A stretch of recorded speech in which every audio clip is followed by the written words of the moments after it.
গরু পালনে কিভাবে লাভবান হবে, গরু পালনে লাভ বাড়ানোর উপায় এবং গরু পালনের মাধ্যমে কিভাবে আয় বাড়াবেন। আসসালামু আলাইকুম ওয়া রাহমাতুল্লাহ।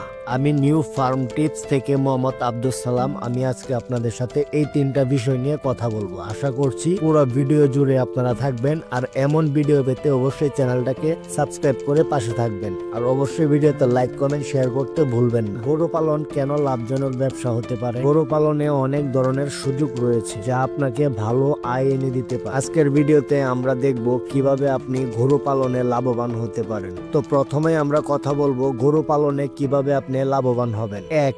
গরু কিনা সঠিক জাতের গরু নির্বাচন করুন। ২. কষ্টের গরু নয়, উচ্চ দুধ উৎপাদনকারী বা ভালো মানের গরু নির্বাচন করুন।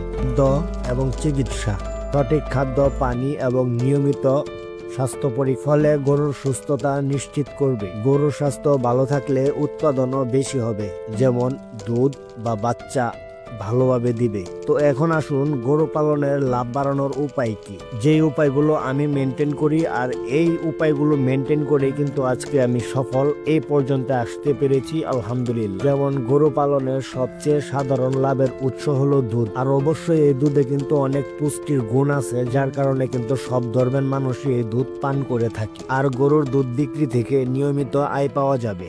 আর বছর শেষে যে গরুর বাচ্চা দেয়, ওই বাচ্চা বিক্রি করেও কিন্তু আমরা ভালো টাকা আয় করতে পারি। তো এখন আসি গরু পালনের মাধ্যমে আমরা কিভাবে আয় বাড়াবো। শুধু আয় বা টাকার জন্য গরু পাললে হবে না। গরু পালনে সফল হতে হলে খামারের পরিচর্যাও খুব গুরুত্বপূর্ণ, যেমন নিজ নিজ দায়িত্বে খামার পরিষ্কার এবং খামারের যত্ন রাখা, গরুদের স্বাস্থ্য দেখাশোনা, তাদের নিরাপত্তা এবং অস্বাস্থ্যকর পরিবেশ থেকে তাদের দূরে রাখা প্রয়োজন। আর যদি আপনার ভালো সামর্থ্য থাকে তাহলে অবশ্যই উন্নত প্রযুক্তি ব্যবহার করবেন, তাতে উৎপাদন এবং লাভের পরিমাণ অনেকটা বাড়ানো যায়। আর গরু পালনের সবথেকে অতিরিক্ত আয় যেটা, সেটা হচ্ছে গোবর।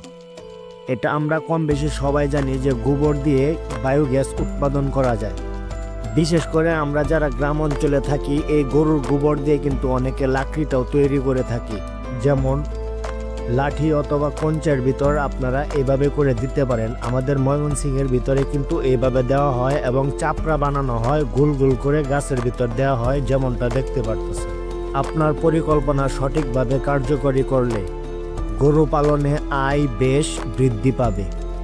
তাছাড়া গরু পালনে আরো অনেক ধরনের ব্যবসার উৎস আছে, যা আমরা কম বেশি মোটামুটি সবাই জানি। তাছাড়াও আমি যতটুকু পারছি আমি আপনাদের সাজেস্ট করার চেষ্টা করেছি। আর কোনো বিষয় নিয়ে যদি আপনার জানার ইচ্ছা থাকে অবশ্যই কমেন্ট করবেন, আর ভাইকে একটা লাইক দিতে অবশ্যই বলবেন না। তো আসসালামু আলাইকুম, ভালো থাকবেন, সুস্থ থাকবেন ইনশাআল্লাহ।